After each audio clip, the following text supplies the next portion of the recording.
Merry Christmas, you filthy animal. Or maybe, Santa, I know that guy. Or, Christmas time is here. If I say any of those three, most likely, at least one of those triggered something in your brain. Seems like everybody has seen at least one of those movies, and they all tied to Christmas. Now, something really interesting that many people don't think about is, what is all of these different things that happen, and these patterns and these movies and all this stuff that we watch and do all around Christmas time? What does that even mean? Like, why in the world do people cut down a tree and put it in their house and cover it in stuff and put lights on it? What's the purpose of all that? Oftentimes we don't even realize what the original purpose is or why things are happening, but there's just this pattern or this repetition, or some people call them rituals that happen. And when these things happen, it just becomes part of what our expectation. So for many people I know, they will watch one of those main movies, and every single Christmas they watch Home Alone. Every single Christmas they watch Elf. Every single Christmas they watch Charlie Brown's Christmas. They have these rituals that they do. What rituals do you have in your life? What rituals do you have around Christmas or around family or around friends? What kinds of things do you do on repeat? Now that you've thought about that for a second, and I bet something popped into your head, what kind of rituals do you have in relationship to your small business? Now, I was talking to some people, and it happens more often than not. People will complain about the rituals that they have in relationship to a company or a business. They're going to go out and they're going to say things like, man, I can't stand it. I've been with this company for 3 years, and every time I reach out to them for support, I'm either on hold for an hour and a half, or I can't get through, or they don't know anything and I have to escalate up 3 levels of support before I get anywhere.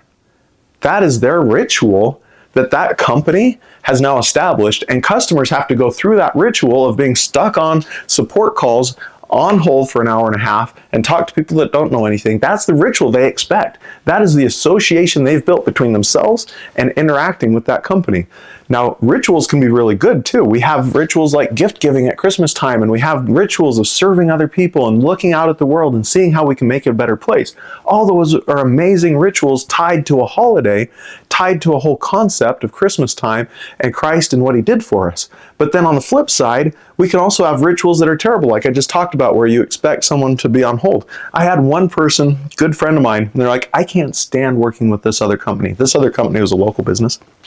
And he said, every time I ask them to do something for me, to help me, now literally the customer is paying this guy money and being like, here, do this thing for me. It should take about an hour maybe of that other company's time, and it takes weeks before the company will get to it. The customer is like, why won't they get it done? And half the time I can't even get a hold of them. So it takes me a week just to get a hold of them to let them know I want stuff done, and that takes them 2 weeks just to get the thing done when it should only take an hour to get it done.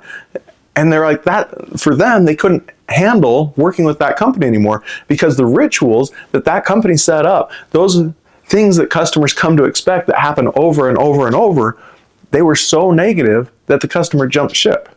Now, every time that you start building out these interactions that you have with customers, you're programming them what to expect with you the next time they interact with you.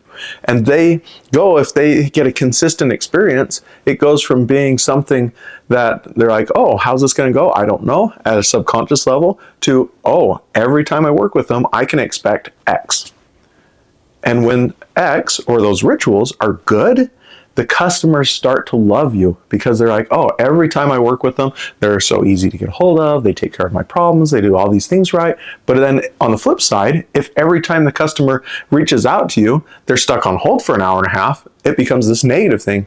And when they get enough of those negative, and they get enough expectation that it's going to be negative in the future, they're going to start complaining, they're going to jump ship, they're going to move to some place that's going to offer them a solution more in alignment with the kind of experience they want to have. So as you're going about Christmas season this year, look around. As you go to all the holiday parties, as you go to your New Year's parties, as you're setting New Year's resolutions, think about, what are all these rituals that you're doing every day of your life, and which ones are good? Brushing your teeth, really good ritual, stick to it. Which ones are bad? If you're putting people off for 2 weeks and not communicating with them and making it take a really long time to do something that should be simple, That's probably a bad ritual that your customers are not appreciating.